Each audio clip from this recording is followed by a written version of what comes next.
नमस्कार, मी स्वाती राव. वार्ता गोव्याची मध्ये आपलं स्वागत. जाणून घेऊया आजच्या ठळक घडामोडी, पण सुरुवात करूया हेडलाईन्सनी. अखेर निवडणूक आयोगाकडून बॅलेट मतदानातील घोळाची दखल. आमिष दाखवून बॅलेट मतदान करून घेणाऱ्यावर कारवाईचे आदेश. काँग्रेसच्या तक्रारीनंतर निवडणूक आयोगाकडून परिपत्रक जारी. पुणे इलेक्ट्रॉनिक सिटीच्या अलवारा जमिनी बळकावण्याचा सत्र सुरूच. 1/14च्या उतार्यावरील नोंदणीचा आधार घेत सरकारचा जमिनींवर कब्जा. गोवन वार्ता लाईव्हचा स्पेशल रिपोर्ट. आरोग्य खात्याची नोकर भरती वादात. जीएमसी पाठोपाठ IPHB मधील भरतीवर प्रश्नचिन्ह. 87% उमेदवार सत्तरीतील असल्याचा याचिकादारांचा दावा. पॉप्युलर फ्रंट ऑफ इंडियावर तत्काळ बंदी घाला. हिंदू रक्षा महाआघाडीच्या गोवा शाखेची मागणी. हिंदूंच्या एकतेसाठी महाआघाडी कार्यरत असल्याचा सुभाष वेलिंगकर यांचा दावा. कर्नाटकातील बजरंग दल कार्यकर्त्याच्या हत्येचा निषेध. आणि 24 तासात 3 कोरोना बाधितांचा मृत्यू झाल्यानं चिंता. मात्र नवे रुग्ण सापडण्याचं प्रमाण घटल्यानं दिलासा.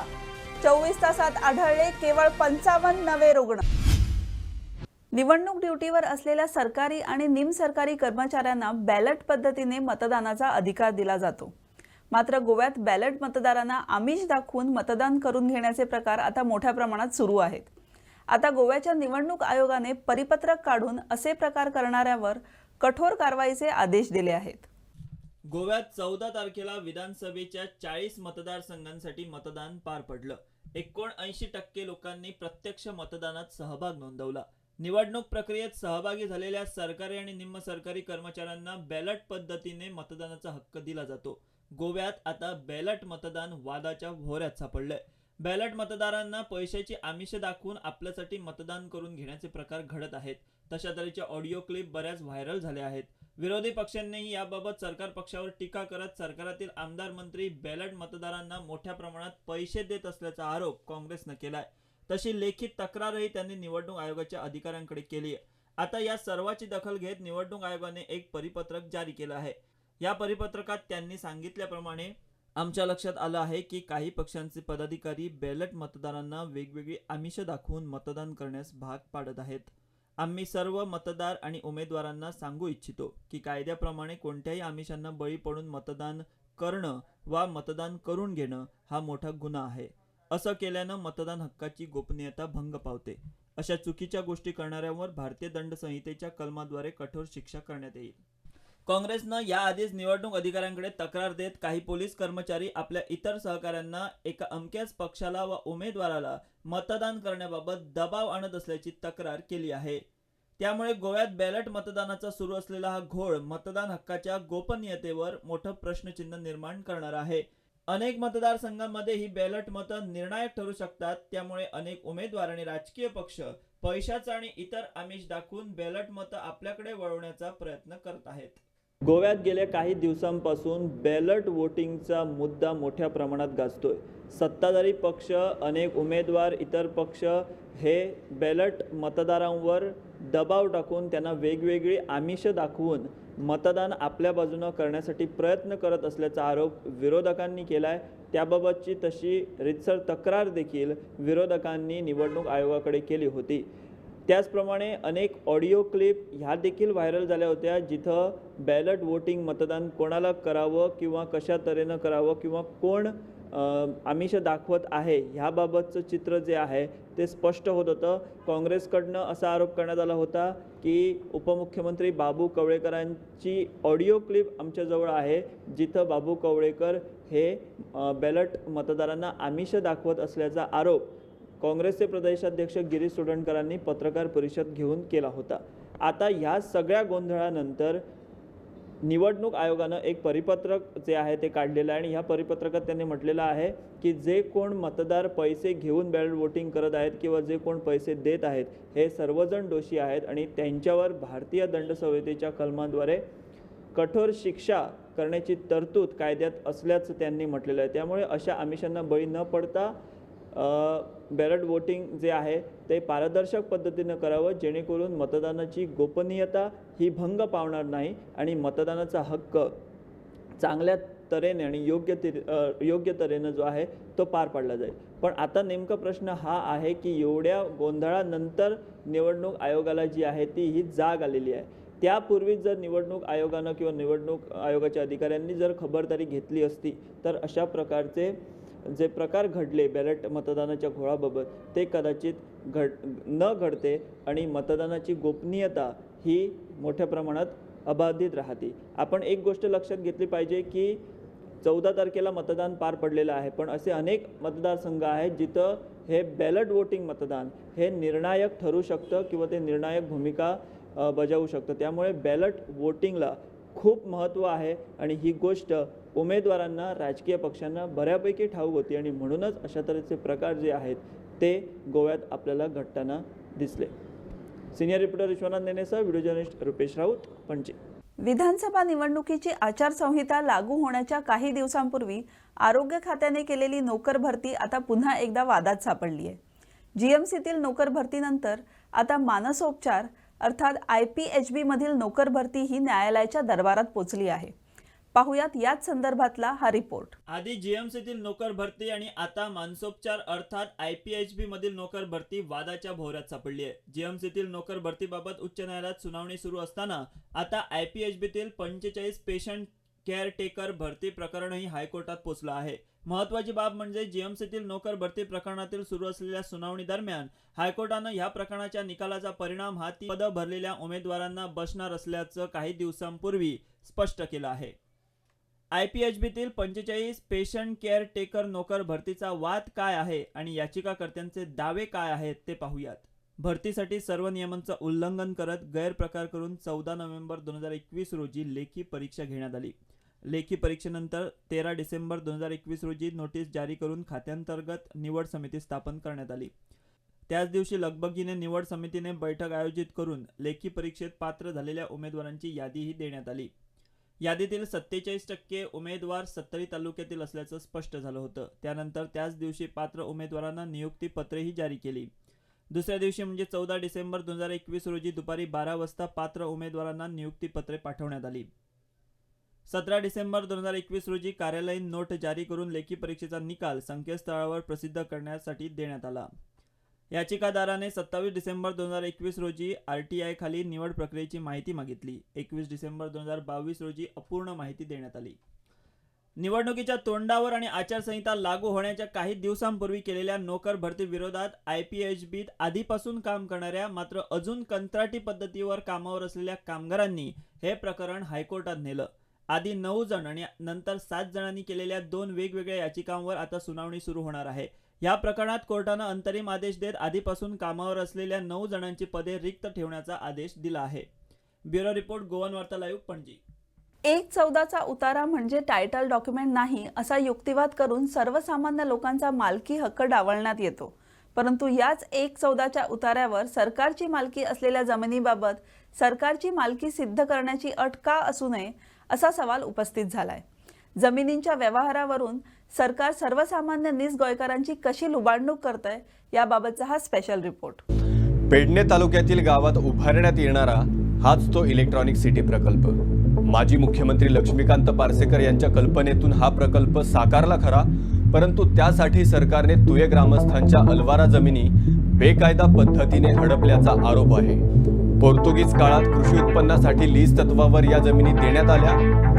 10 वर्ष सतत उत्पन्न घेतल्यानंतर आणि त्यासाठीचा फोर भरल्यानंतर या जमिनींची मालकी संबंधितांकडे देण्याची तरतूद कायद्यात आहे. सर्वसामान्य गरीब लोकांच्या अज्ञानाचा फायदा घेऊन आणि महसूल खात्याच्या अधिकाऱ्यांना हाताशी धरून काही लोकांनी या जमिनी हडप केल्याची अनेक प्रकरणे उघडकीस आली आहेत. राज्यात सर्वेचं काम हाती घेतलं त्यावेळी जाणीवपूर्वक काही गरीब लोकांची नावं वगळून तिथे सरकारचं नाव नोंद करून लोकांच्या जमिनी हडप करण्याचे प्रकार घडले. अलवाराबाबत मुंबई हायकोर्टाच्या गोवा खंडपीठाने स्पष्ट निवाडा देऊनही अलवारा जमिनी बळकावण्याचं सत्र सुरूच आहे. तुये इलेक्ट्रॉनिक सिटी प्रकल्पासाठी चक्क अलवारा जमिनी संपादन न करताच ताब्यात घेण्यात आल्या आणि लोकांना फसवण्यात आलं. 1/14चा उतारा मालकी हक्काचा डॉक्युमेंट नाही तर मग सरकारने केवळ 1/14च्या उतार्यावरील नोंदणीच्या आधारे अलवारा जमिनी कशा काय बळकावल्या असा प्रश्न उपस्थित झालाय. नमस्कार, आम्ही आलो आहोत पेडणे तालुक्यातील तुये या गावात आणि तुये हा गाव आता सगळ्यांनाच परिचित झालेला आहे. हा गाव परिचित झालेला आहे एका गोष्टीमुळे, तो म्हणजे तुयेतली नियोजित इलेक्ट्रॉनिक सिटी प्रकल्प. भूखंड तयार करण्याचं काम जोरात सुरू आहे. हे भूखंड अद्याप वितरित करण्यात आलेले नाहीत, परंतु आता जे नवीन सरकार येणार आहे या नवीन सरकारच्या कार्यकाळात इलेक्ट्रॉनिक सिटी प्रकल्पाच्या भूखंडाचं वितरण करण्यात येणार आहे. या ठिकाणी मोठमोठे उद्योग उभारण्यात येणार आहेत आणि त्या निमित्तानं संपूर्ण पेडणे तालुक्यात आणि गोव्यातल्या अनेक बेरोजगारांना इथे रोजगाराच्या संधी मिळणार आहेत. अशा पद्धतीचे दावे, अशा पद्धतीचं सांगणं हे अनेक मंत्री आणि आमदार करताना आपल्याला दिसत आहेत. परंतु मुख्यत्वे या प्रकल्पात या ठिकाणी येण्याचं कारण म्हणजे पेडणे तालुक्यातील ज्या तुये गावात हा इलेक्ट्रॉनिक प्रोजेक्ट उभारण्यात येतो आहे, त्या प्रोजेक्टसाठी जी सरकारने जमीन संपादन केली आहे ती जमीन ही या ठिकाणी तुये गावच्या लोकांच्या आलवारा जमिनी आहेत. या आलवारा जमिनी सरकारनं थेट सरकारी जमिनी असल्याचा दावा करून ताब्यात घेतलेल्या आहेत. या जमिनी संपादन करण्यात आलेल्या नाहीत, या जमिनींचं एक्विजिशन करण्यात आलेलं नाही आणि एक्विजिशन न केल्यामुळे या ठिकाणी स्थानिक लोकांना कुठल्याही पद्धतीची भरपाई मिळालेली नाही. स्थानिक लोकांनी आपल्याकडील आलवारा टायटल डॉक्युमेंट सरकारला सादर केलेत. या जमिनीची मालकी ही त्यांच्याकडे आहे याचे दाखले सरकारला दिले, परंतु सरकार मात्र स्थानिक लोकांचं काहीही म्हणणं ऐकून घेत नाही. सरकार लोकांना सांगतं की तुम्ही कोर्टात जा आणि तुमची मालकी सिद्ध करा, परंतु सरकारला माहीत आहे की तुये गावातील हे ग्रामस्थ ज्यांची आर्थिक परिस्थिती न्यायालयीन लढा लढण्याची नाही आहे, त्यामुळे अशा पद्धतीनं बेकायदा पद्धतीनं ही जमीन हस्तगत करून सरकार हा प्रकल्प उभारतोय. आता प्रश्न असा आहे की ही जी कमान आपण बघतो ही कमान या इलेक्ट्रॉनिक सिटीची कमान आहे आणि हा पूर्ण रस्ता, या इलेक्ट्रॉनिक सिटीचा हा पूर्ण रस्ता हा विरनोडा गावातनं थेट राष्ट्रीय महामार्गाला जोडण्याची योजना सरकारची आणि त्यासाठी भूसंपादनाची प्रक्रिया ही सरकारने सुरू केलेली आहे. म्हणजे राष्ट्रीय महामार्गावरून थेट कनेक्टिव्हिटी इलेक्ट्रॉनिक सिटीला देण्यात येईल, जेणेकरून या इलेक्ट्रॉनिक सिटीसाठी जो काय माल म्हणजे मॅन्युफॅक्चरिंग क्लस्टर, या ठिकाणी अनेक इलेक्ट्रॉनिक वस्तू तयार करण्याचे उद्योग उभारण्यात येणार आहेत. त्यामुळे मोठ्या प्रमाणात इथे वाहतुकीची सोय होण्याची गरज आहे आणि त्याच्यासाठी हा मोठा 8 पदरी रस्ता हा थेट महामार्गाला जोडण्यात येणार आहे. त्यामुळे रस्त्यावरून महामार्गावरून या ठिकाणी कनेक्टिव्हिटी होणार आहेच, परंतु मोपा या ठिकाणी आंतरराष्ट्रीय विमानतळही होणार असल्याने त्यामुळे त्या सगळ्या गोष्टी या इलेक्ट्रॉनिक सिटीसाठी फॅसिलिटेट करण्यास मदत होईल. अशा पद्धतीची योजना ही सरकारची आहे. सरकारच्या अनेक योजना चांगल्या आहेत, परंतु सरकार मात्र नीज गोयकरांच्या जमिनी बळकावून या योजना हे प्रकल्प राबवत आहेत. मुळातच जमीन हा गोव्यातला सगळ्यात मोठा विषय आहे आणि या जमिनीवरती नजर ठेवून, या जमिनीवरती डोळा ठेवून विकास प्रकल्प राबवण्याची एक नवीन पद्धत राजकारणात सुरू झालेली आहे. मुळात या राजकारण्यांना हा विकास हवा आहे की त्यांचा डोळा या जमिनीवरती आहे, याचा मात्र शोध, याचं मात्र उत्तर सर्वसामान्य लोकांना मिळत नाही आहे. अशा पद्धतीनं आलवारा जमिनी जर सरकार बेकायदा पद्धतीनं जर हस्तगत करत असतील तर राज्यभरात मोठ्या प्रमाणात लोकांच्या आलवारा जमिनी आहेत ज्या लोकांनी अजूनही सांभाळून ठेवलेल्या आहेत. आलवारा जमिनी या प्रामुख्याने पोर्तुगीज काळात लोकांना देण्यात आल्या होत्या आणि त्याच्यावरती फक्त कृषी उत्पादन, शेती करण्यासाठी आणि कृषी उत्पादन करण्यासाठी या जमिनी देण्यात आल्या होत्या. परंतु सरकार मात्र या जमिनी बळकावून त्या जमिनी नॉन ॲग्रिकल्चर पर्पजसाठी त्याचा वापर करतायत. सरकारने मनोहर पर्रिकर ज्या वेळेला मुख्यमंत्री होते 2012च्या भाजपाच्या मॅनिफेस्टोमध्ये सरकारनं वचन दिलं होतं आलवारा धारकांना की त्यांच्या सगळ्या जमिनीची मालकी त्यांना मिळवून देण्यात येईल. परंतु 2012 उजाडून आपण 2022 मध्ये आलोत. या पूर्ण 10 वर्षाच्या कार्यकाळात राज्यात भाजपचंच सरकार होतं, परंतु या भाजपच्या सरकारनं आलवारा जमीनधारकांना मालकी हक्क अजिबात दिलेले नाहीत.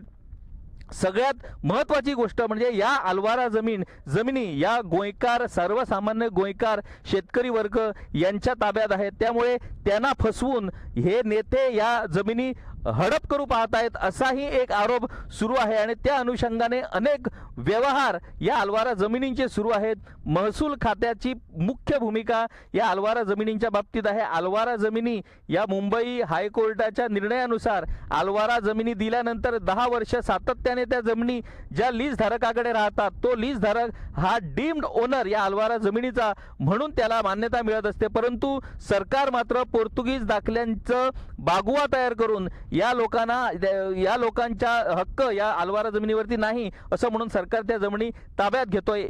ज्या वेळेला 1971 साली सर्वे झाला त्या सर्वेच्या वेळेला अनेक आलवारा धारकांची नावं ही 1/14च्या उतारावरती नोंद झाली नाहीत. 1/14च्या उतारावरती सरकारचं नाव नोंद झालंय. त्यामुळे सरकारचा दावा आहे की या जमिनी आपल्या आहेत, परंतु या जमिनीची मालकीच्या संदर्भात सगळी कागदपत्र या स्थानिक लोकांकडे आहे. परंतु स्थानिक लोक वारंवार हेलपाटे मारूनही त्यांना त्यांचे अधिकार प्राप्त करून दिले जात नाहीत. त्यांना सांगितलं जातं की तुम्ही कोर्टात जा आणि तुमची मालकी सिद्ध करा, परंतु सर्वसामान्य माणूस हा हायकोर्टाच्या पायऱ्या झिजवू शकत नाही. आलवाराची प्रकरणं ही सुप्रीम कोर्टापर्यंत गेलेली आहेत. त्यामुळे सर्वसामान्य लोकांना सुप्रीम कोर्टापर्यंत धाव जाऊन न्याय मिळवण्याची ताकद नाही हे ओळखून सरकार या गोष्टीचा फायदा घेऊन या आलवारा जमिनी हडप करू पाहत आहेत. व्हिडिओ जर्नलिस्ट श्याम सूर्या नाईक याच्यासह किशोर नाईक गावकर, गोवन वार्ता लाईव्ह.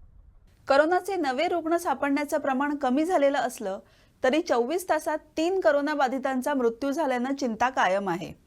55 नवे रुग्ण आढळल्यानं सक्रिय रुग्णांची संख्या 533 इतकी झाली आहे.